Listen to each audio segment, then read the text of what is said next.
Sobre este tema realmente fascinante, chamo a atenção, em primeiro lugar, para a descrição deste vídeo, onde transcrevo a parte do livro Obras Póstumas de Kardec, onde ele indaga aos espíritos exatamente a questão tema deste vídeo, onde fala sobre questões e problemas, as expiações coletivas, respondida a pergunta por Clélia Duplantier, espírito.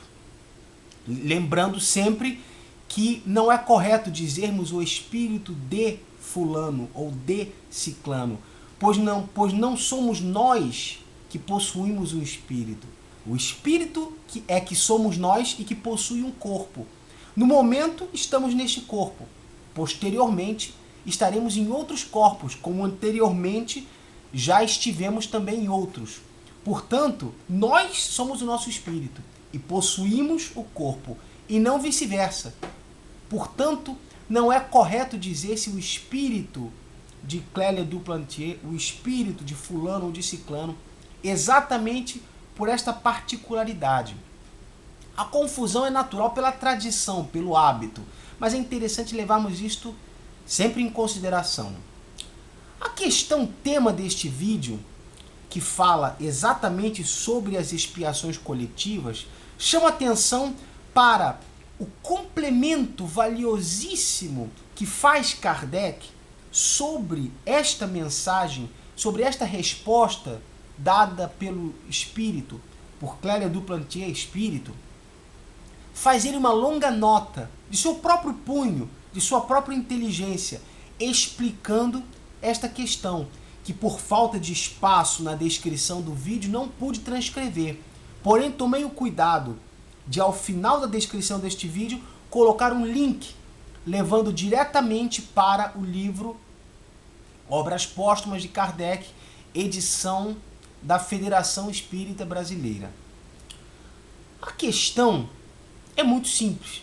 Tomarei a liberdade de lê-la, a questão levantada por Kardec, que é, aliás, muito instigante, muito interessante. Não somente a resposta perfeita dada pelo espírito, senão as implicações que esta resposta nos traz, tanto para compreendermos a nossa vida atual, em sociedade, em família, etc., como para compreender a conduta que devemos ter diante da vida. Porque muitas vezes esquecemos que a nossa existência não é somente a parte que toca o indivíduo, mas também a parte que toca a família e a sociedade, que é o ponto em que falarei em seguida.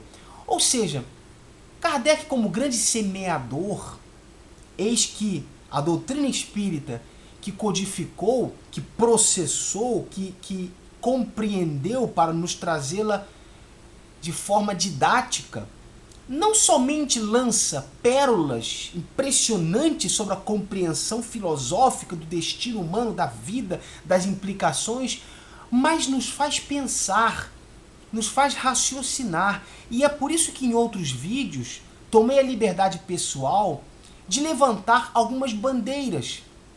Por exemplo, a inteligência espírita, que nos faz raciocinar a respeito das lacunas que naturalmente sempre existirão, porque ninguém falará sobre tudo, nem Kardec, nem nenhum filósofo da humanidade falará sobre tudo, mas a inteligência espírita, que nos faz compreender as lacunas, a hermenêutica espírita, que nos faz interpretar os textos espíritas, os textos bíblicos, nos faz raciocinar de uma maneira mais coerente, mais lúcida, mais ampla, menos restrita, menos tacanha, menos tendenciosa. Ou seja, mecanismos que, a bem da verdade, nos fazem compreender melhor a nossa vida, o que estamos fazendo aqui, o que devemos fazer, como encarar os infortúnios, como responder a estes infortúnios e etc. Mas a pergunta do vídeo de hoje é a seguinte, feita diretamente por Kardec. O Espiritismo explica perfeitamente a causa dos sofrimentos individuais, como consequências imediatas das faltas cometidas na existência precedente, ou como expiação do passado. Mas, uma vez que cada um só é responsável pelas suas próprias faltas, não se explicam satisfatoriamente as desgraças coletivas que atingem as aglomerações de indivíduos, às vezes uma família inteira, toda uma cidade, toda uma nação, toda uma raça, e que se abatem tanto sobre os bons como sobre os maus, assim sobre os inocentes como sobre os culpados. A resposta perfeita que Clélia Duplantier Espírito deu, que pode ser verificada na descrição deste vídeo, não irei repeti-la, mas o interessante é que muitas vezes nos esquecemos que temos em nossa existência diversas feições, convivemos em sociedade. Vários filósofos, vários pensadores já declararam inúmeras vezes que o homem é um ser gregário, é um ser que se agrega, é um ser que necessita do contato com outros homens, com outras pessoas, exatamente para a divisão de tarefas, para a divisão de apoios, de colaborações. Todos não podem fazer tudo. Alguém precisa fazer a roupa do outro, fazer o alimento do outro, enquanto o outro trabalha pela medicina. Enfim, o ser humano, de fato, tem essa característica gregária como inerente à sua natureza, à sua própria estrutura. E a sociedade como um todo está formada assim. Portanto, vivemos em sociedade. E a sociedade tem os seus núcleos formadores da evolução do ser humano, que são as famílias. Famílias entendidas agora, numa ótica moderna, não somente aquele aspecto do casamento, mas de todas as formas de reunião, onde pessoas, sejam da mesma consanguinidade ou de origens diversas, mas que se reúnem em núcleos, em aglomerações de residências, de coabitação, para educarem-se, para crescerem, sejam provenientes da união estável, sejam provenientes de um único membro mais idoso, ou um pai, ou uma avó, ou apenas uma mãe, e etc. Mas são núcleos que formam a estrutura do desenvolvimento do indivíduo para a sociedade. Portanto, partindo do micro para o macro, nós temos nossa feição como indivíduo. Nós conosco, nossa postura, nossa atitude direta. Mas temos também a nossa conduta em família, nossa postura em relação à família e da família para o todo. Isso é uma coisa muito interessante de se notar, porque quase todos nós temos sempre algum tipo de aglomeração familiar, ainda aqueles que não tenham família, mas possuem seus núcleos menores de aglomeração, de desenvolvimento, de convívio, onde dali irradiam para fora. É a sua família, seja no sentido semântico, tradicional ou não.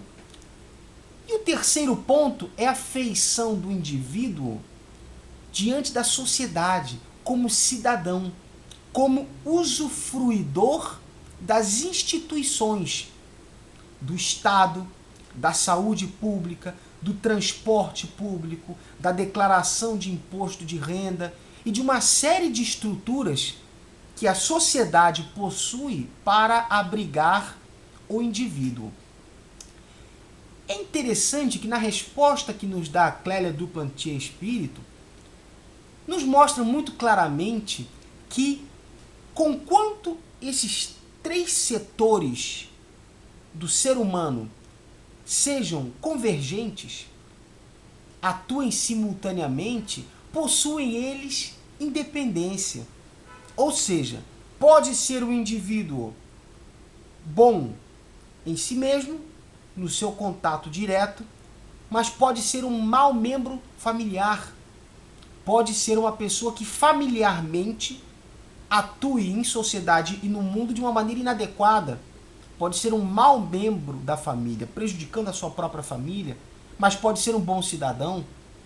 pode cumprir os seus deveres como cidadão corretamente, pode também cumprir mal os seus deveres como cidadão e ser, no entanto, bom como indivíduo, mal como pai de família, como membro de uma família, digamos, e mal como cidadão. E as posições podem se inverter, as três vertentes se inverterem. Pode ser ele péssimo cidadão, mas bom membro de família, bom individualmente, e vice-versa. Tanto pode ser bom num ponto e ruim nos outros dois, como bom em dois, ruim em um só, e vice-versa. Todas essas posições podem se alternar. A grande questão que nos traz o Espírito na resposta é que a mesma lei que implica na causa e efeito, ela atua em todas essas hipóteses. Portanto, frequentemente, a sociedade traz, em sua época, estruturas prejudiciais, onde o indivíduo se aproveita delas, como, por exemplo, em nosso período de escravidão, onde a escravidão era hábito e as pessoas se utilizavam deste mecanismo, alguns de forma mais piedosa, outros de forma cruel, mas a sociedade da época se aproveitava, conquanto não fossem todos. Não era unanimidade, 100% que todos se aproveitassem da escravidão necessariamente no mau sentido. Alguns, mesmo que poucos, alforriavam seus escravos e faziam deles colaboradores, muitas vezes assalariados, companheiros, digamos assim, das famílias. Alguns dirão, isto trata-se de minoria, mas eu responderei, a minoria faz com que a regra não seja absoluta. Portanto, aqueles que, neste período, por exemplo, citando como exemplo a questão da escravidão, aqueles que neste período se utilizaram dessa chaga social que foi a escravidão, de modo negativo, de modo abusivo, prejudicando, lesando, ferindo, matando e etc., conquistaram para si grandes débitos, mas neste caso, débitos como cidadãos, cidadãos que se aproveitaram de maneira dolorosa, prejudicial e deletéria de uma instituição social que vigorava naquela época, como o exemplo dado da escravidão. Portanto, não como indivíduos pecaram, mas como cidadãos. É um exemplo que nos mostra a divisão, porque muitas vezes como membros da família, dentro do seio familiar, no contato com os filhos, com os netos, com os primos, os familiares, podiam ser ótimos pais de família, mães de família, filhos e etc. E como indivíduos às vezes também. Mas a questão é que os ângulos são separados.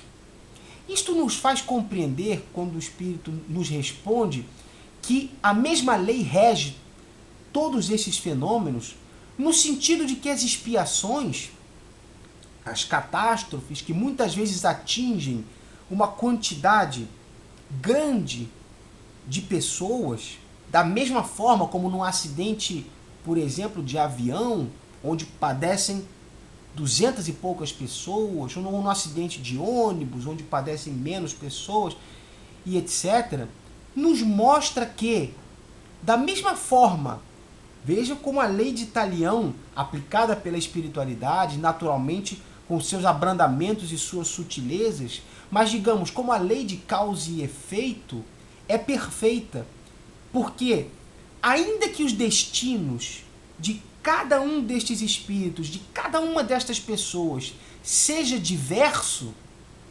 muitas vezes pecaram elas como cidadãos ou como membros de uma família da mesma forma. Famílias que arrasaram outras famílias, comerciantes que montaram estruturas familiares prejudicando uma série de funcionários, uma série de pessoas assalariadas, sofridas, que impuseram sofrimentos cruéis em fazendas, etc., etc. Percebemos que aqueles que muitas vezes, como cidadãos ou como membros de família, para pensar fora do indivíduo, aqueles que pecaram de maneira similar, terminam por reparar e por sofrer em si mesmos aqueles padecimentos da mesma forma, porque pecaram eles, em termos, digamos, de cidadão e de família, da mesma forma. Neste caso, a lei de causa e efeito se operou perfeita, porque conquanto os destinos sejam diferentes, as vidas sejam diferentes, muitas vezes o pecado em nível de cidadão foi o mesmo. Portanto, a consequência também é a mesma nesse caso. O que mostra que isto explica muitos padecimentos que sociedades inteiras passam, países inteiros passam, cidades, municípios. Mostra que a maneira como muitas vezes as pessoas se aproveitaram daquela situação, porque o bem é sempre o bem, o mal é sempre o mal, seja em que época for.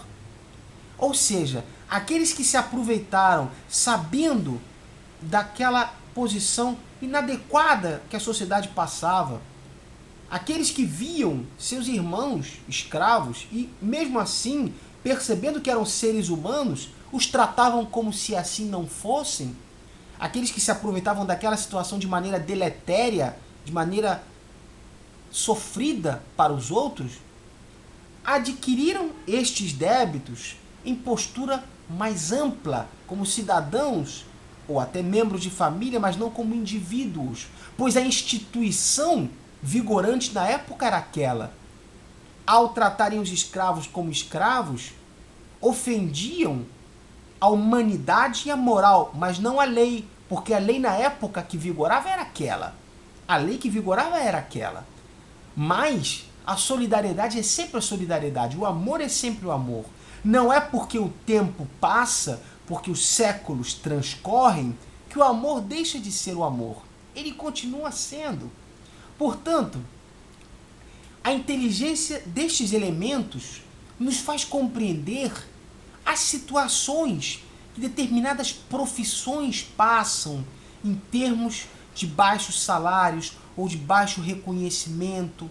Nos faz entender as situações que passam famílias inteiras que às vezes padecem sofrimentos financeiros, às vezes sofrimentos familiares, tragédias. Nos faz entender cidades inteiras que sucumbem, às vezes, por fenômenos de cataclismas, de maremotos, de tsunamis, de catástrofes de vários tipos, acidentes que muitas vezes acometem navios inteiros, aviões, situações que se mostram ampliadas, dilatadas ou mais reduzidas, mas que abarcam de uma vez só um número de pessoas, às vezes, muito grande.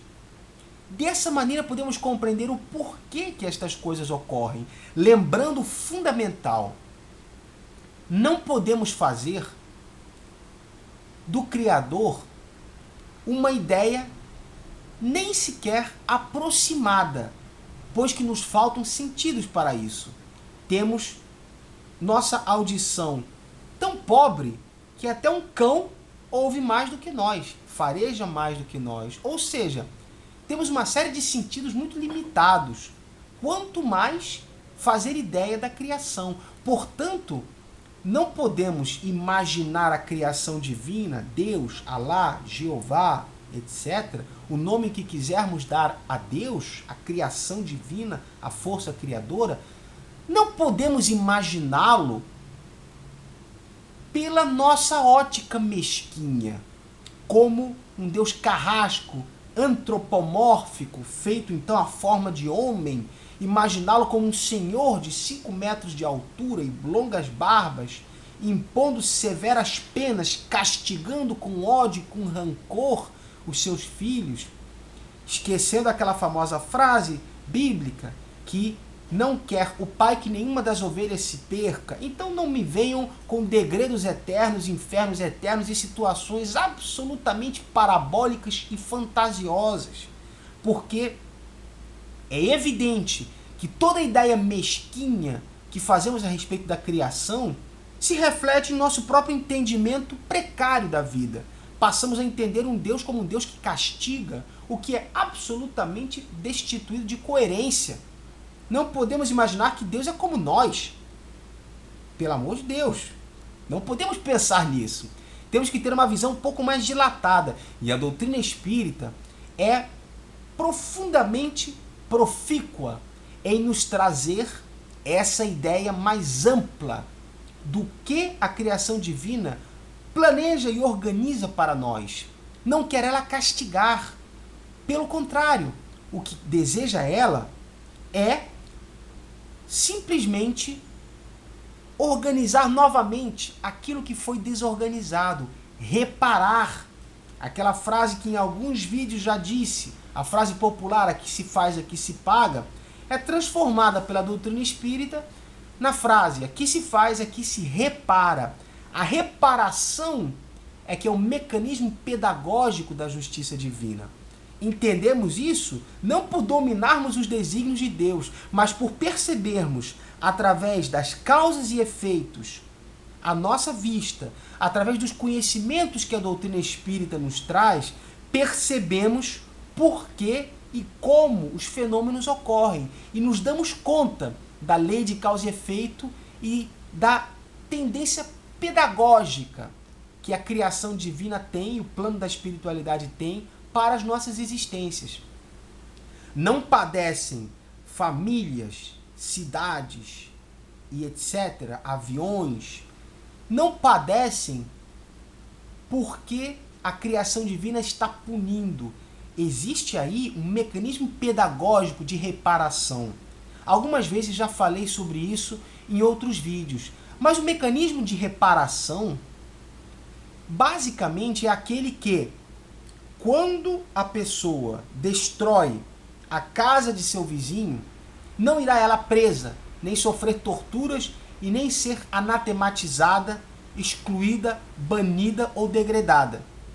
Não. Neste caso, a ideia pedagógica que a doutrina espírita nos explica sobre o plano da espiritualidade é que você que destruiu a casa de seu vizinho terá a seguinte tarefa: reconstruí-la. Reconstruí-la nos moldes em que você a destruiu, de preferência melhor, para compensar o transtorno daquela destruição. Este é o mecanismo básico da pedagogia. Naturalmente, algumas pessoas irão dizer, mas no caso de grandes catástrofes, qual é a pedagogia das grandes catástrofes?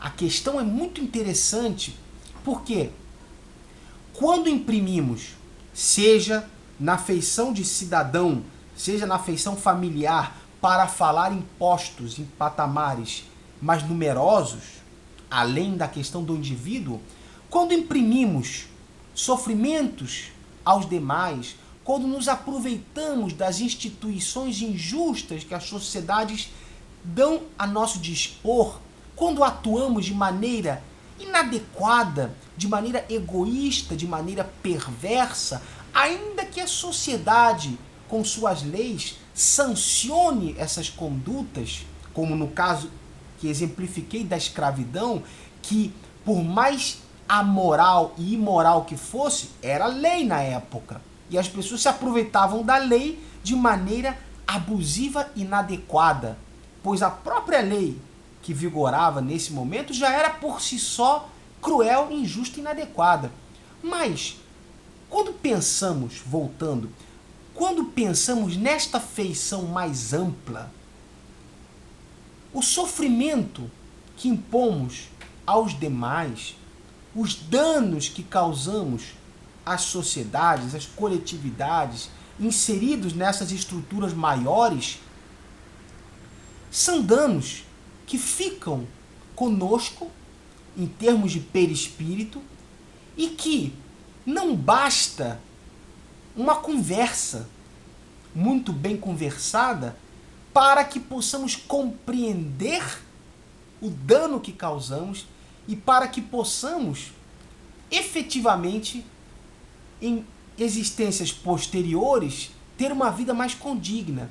É necessário, frequentemente, para que não venhamos a cometer novamente os mesmos erros, que passemos na própria pele os erros que nós cometemos no passado.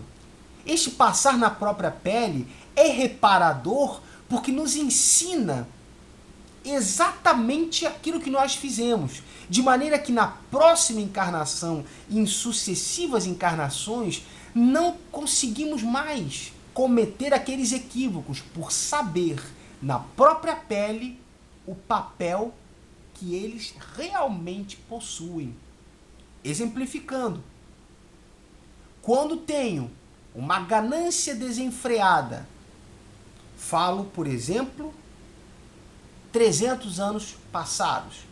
Quando tenho uma ganância desenfreada e coloco uma família inteira no forno crematório e ligo e as queimo vivas e me apodero de todos os bens e ninguém fica sabendo, por mais que a pedagogia atue sobre mim, eu só compreenderei o que é realmente isso no momento em que eu sofrer uma queimadura fatal nos mesmos moldes, que naturalmente em encarnações posteriores já não se dará da mesma forma, porque já ocasiões novas surgirão, já não haverão mais fornos e etc. Mas o meu carro sofrerá uma colisão, um incêndio, e eu padecerei nas ferragens queimado.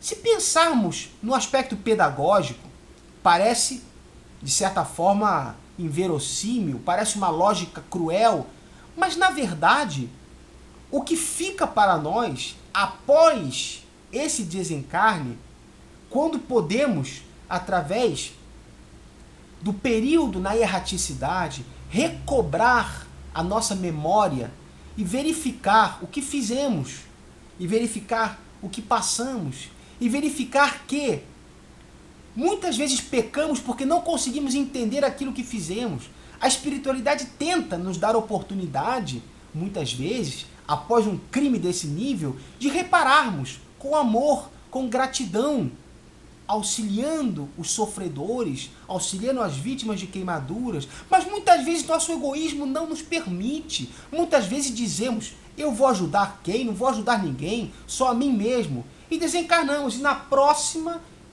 passamos pela tortura da queimadura para entender aquela que fizemos os nossos semelhantes sofrerem 300 anos passados.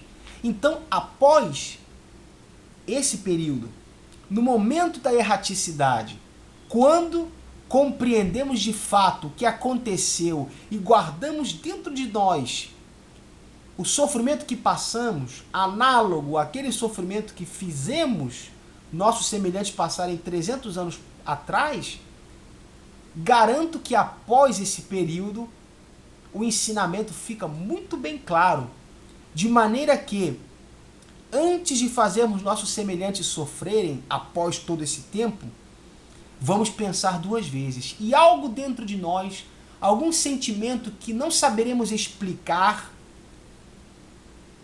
será claro que não devemos prejudicar o nosso semelhante. Não devemos causar danos, sofrimentos físicos e etc. aos nossos semelhantes. Ou seja, a pedagogia da espiritualidade, ela nos ensina considerando o ângulo da imortalidade.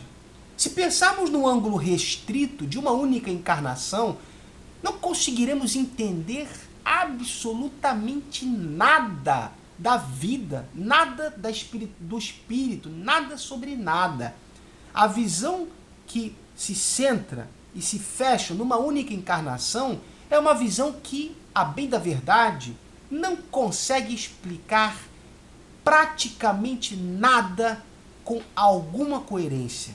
Porque eis que a verdade dos fatos não corresponde a uma única encarnação que inicia no nascimento e termina no desencarne, Uma vez que a realidade dos fatos corresponde à reencarnação, concordem ou não, mas é uma lei natural, lei da espiritualidade, lei divina.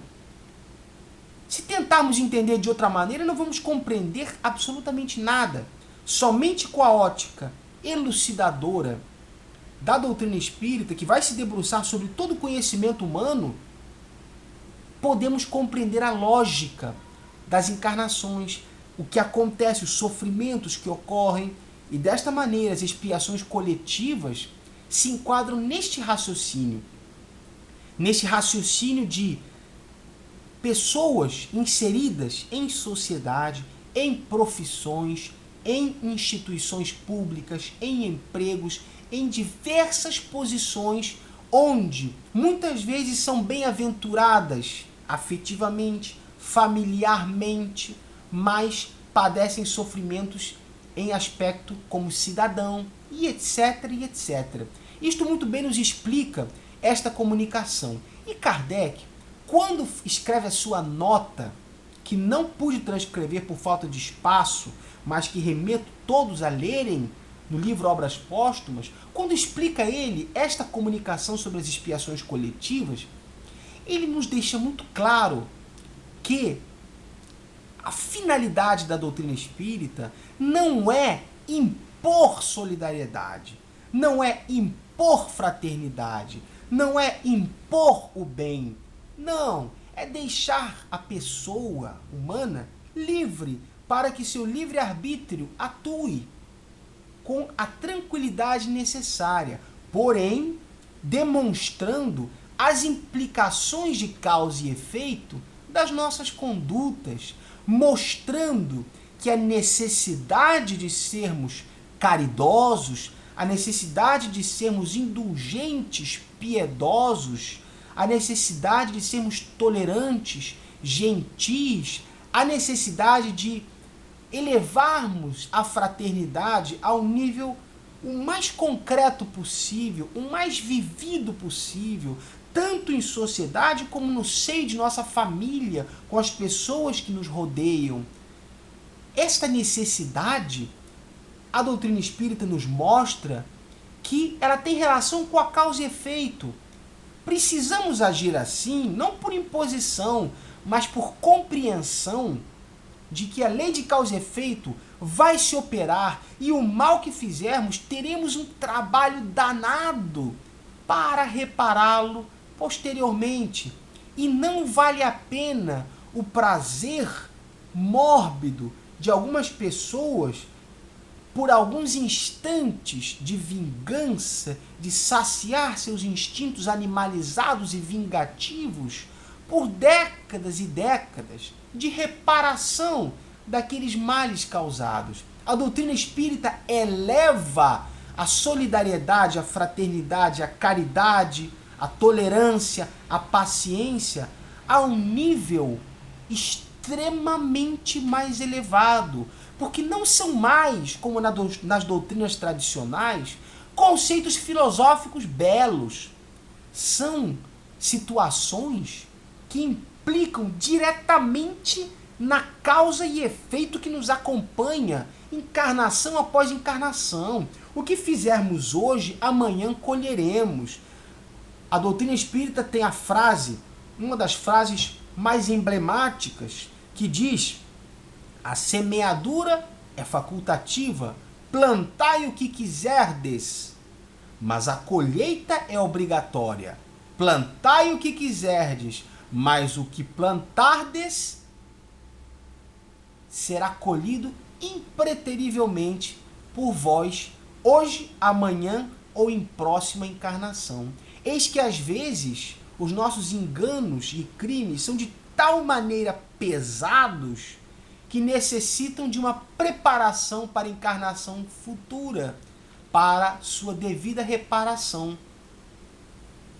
Um dos fatos mais lógicos que a doutrina espírita nos traz às vistas é que o mal suave que fazemos hoje, reparamos semana que vem.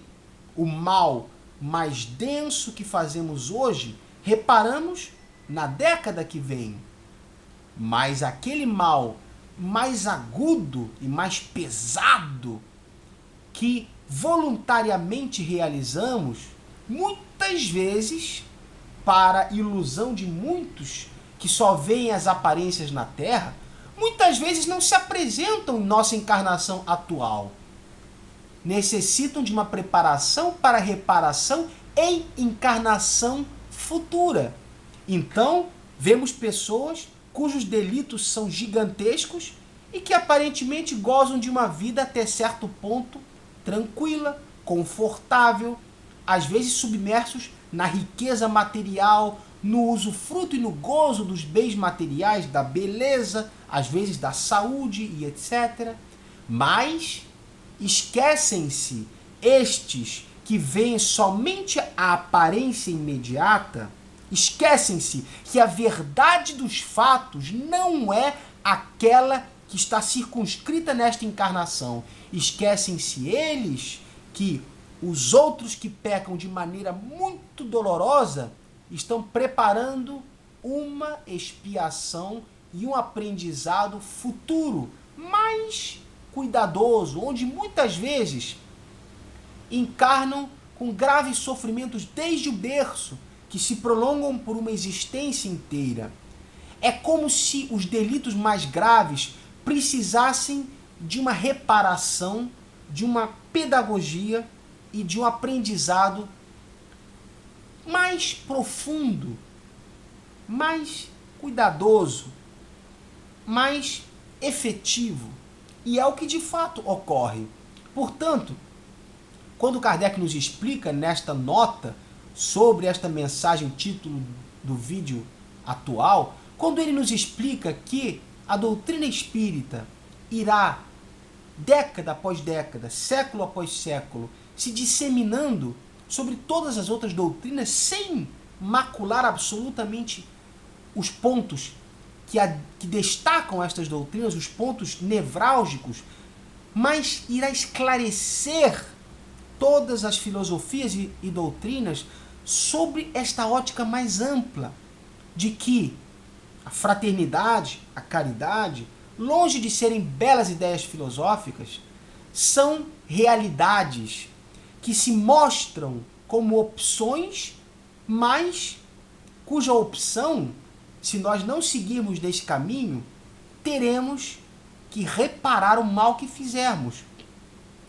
Não deixe de ser, de forma análoga, de forma metafórica, não deixe de ser a lógica, por exemplo, do Código Penal brasileiro.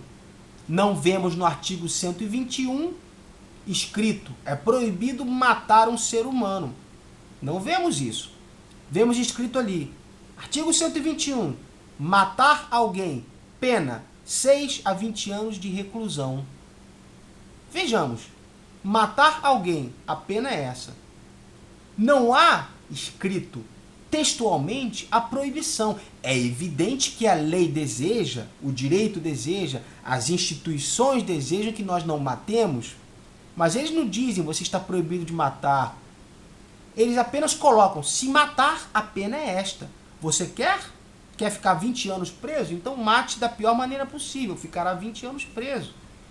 A questão da espiritualidade, nesse ponto, é de dar liberdade para que nós possamos construir nosso destino com a nossa própria vontade, arcarmos com as consequências de nossos atos. É a liberdade de expressão que a Constituição nos dá. Fale o que você desejar, mas pague por tudo aquilo de inadequado e ofensivo que você disser. A liberdade de expressão está na Constituição. A vedação ao anonimato também está na Constituição.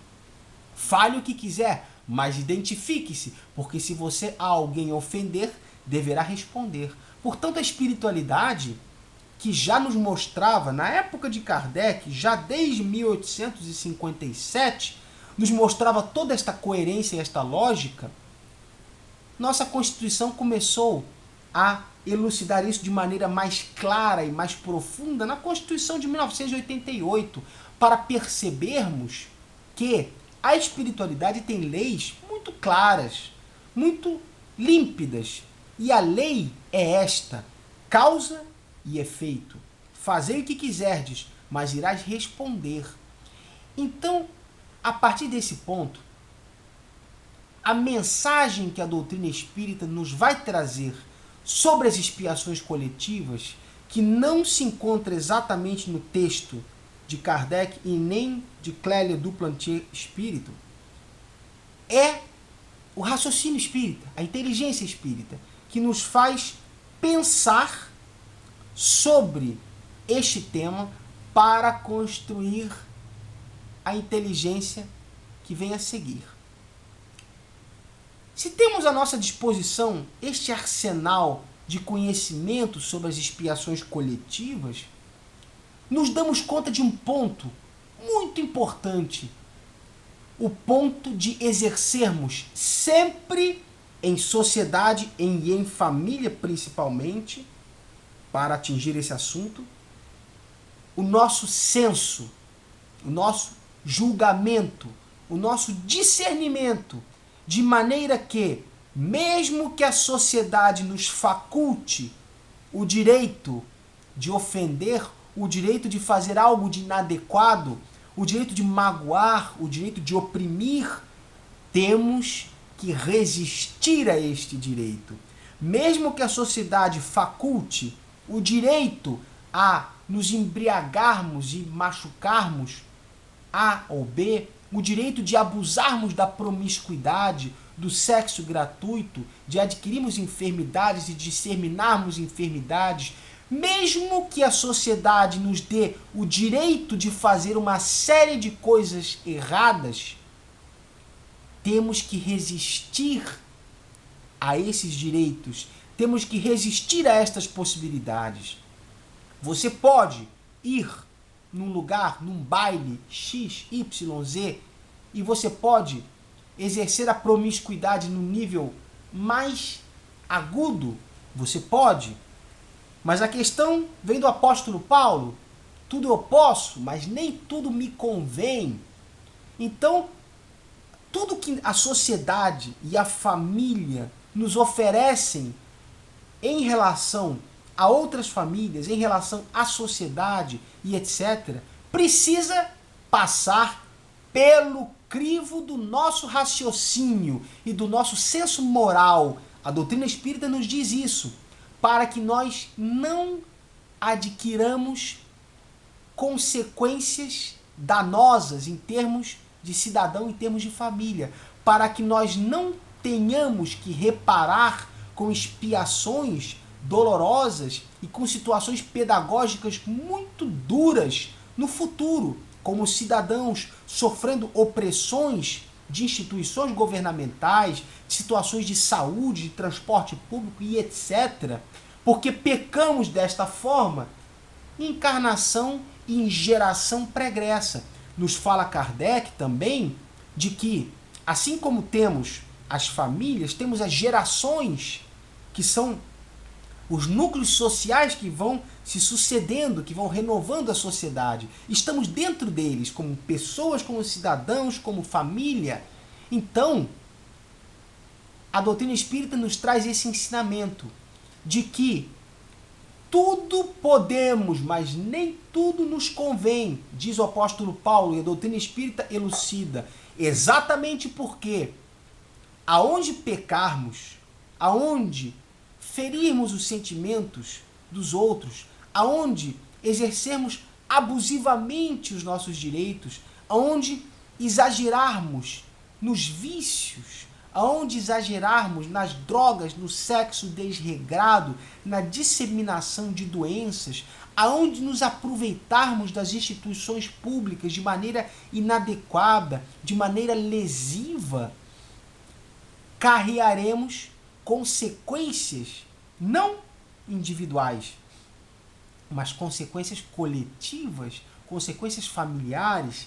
Esse ponto faz com que o nosso senso e o nosso discernimento devam ser aplicados para tudo o que na nossa vida se nos apresenta, tanto em aspecto familiar como em aspecto social como cidadão. O que vivemos deve passar pelo nosso julgamento. Ah, porque não é proibido por lei, vou fazer. Ah, porque todo mundo faz, vou fazer. Não. Exerçamos o nosso julgamento. Não há uma obrigatoriedade de frequentarmos lugares onde as drogas corram soltas, onde os vícios de toda ordem, o sexo desregrado e etc. corram soltos, porque por eles sofreremos no futuro as consequências. Portanto, o julgamento é nosso como pessoa, como família e como cidadão. Vivamos, mas vivamos segundo uma regra e uma lei moral que satisfaça o nosso entendimento daquilo que o Cristo nos trouxe. Fazei o bem, fazei aquilo que desejarias que os outros vos fizessem. Esta moral, ela será aplicada em todos os âmbitos. O que nos deixa a doutrina espírita é esse entendimento de nunca viver em nenhum dos âmbitos de maneira desregrada. Só porque não tem a polícia impedindo tal gesto ou tal ato, não quer dizer que por ele não venhamos a sofrer as consequências. Eis que, no vídeo em que falo sobre o bem e o mal, demonstro, ou pelo menos procuro demonstrar, que os fatos implicam, após a nossa realização, em consequências da mesma natureza dos fatos. Ah, como saberei se são bons ou são ruins? Você que exagera no sexo desregrado, amanhã poderá vir numa situação em que você sinta vontade de construir um lar, sinta vontade de ter estabilidade emocional e o seu cônjuge exerça exatamente o mesmo sexo desregrado e desleal que você anteriormente exerceu. E aquilo te magoará muito, aquilo ferirá seus sentimentos, destruirá muitas vezes a sua família, que você anteriormente procedeu da mesma forma. Ou seja, a natureza da nossa conduta é a natureza que fica gravada em nós e se projeta para adiante. Portanto, muito cuidado, tanto no julgamento individual, como no familiar, como no coletivo. Porque por nossas condutas seremos sempre, o tempo inteiro, chamados a julgá-la e a repará-la.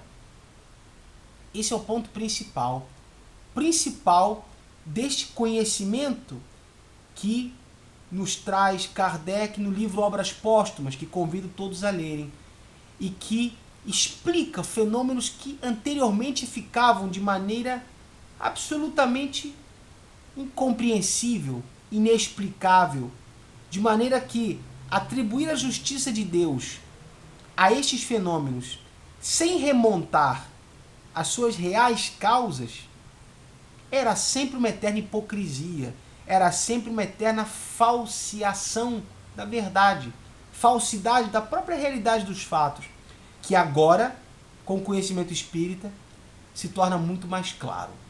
Agradeço a atenção de todos, desejo que Deus os abençoe a todos e que fiquem na paz de Deus. Muito obrigado pela atenção.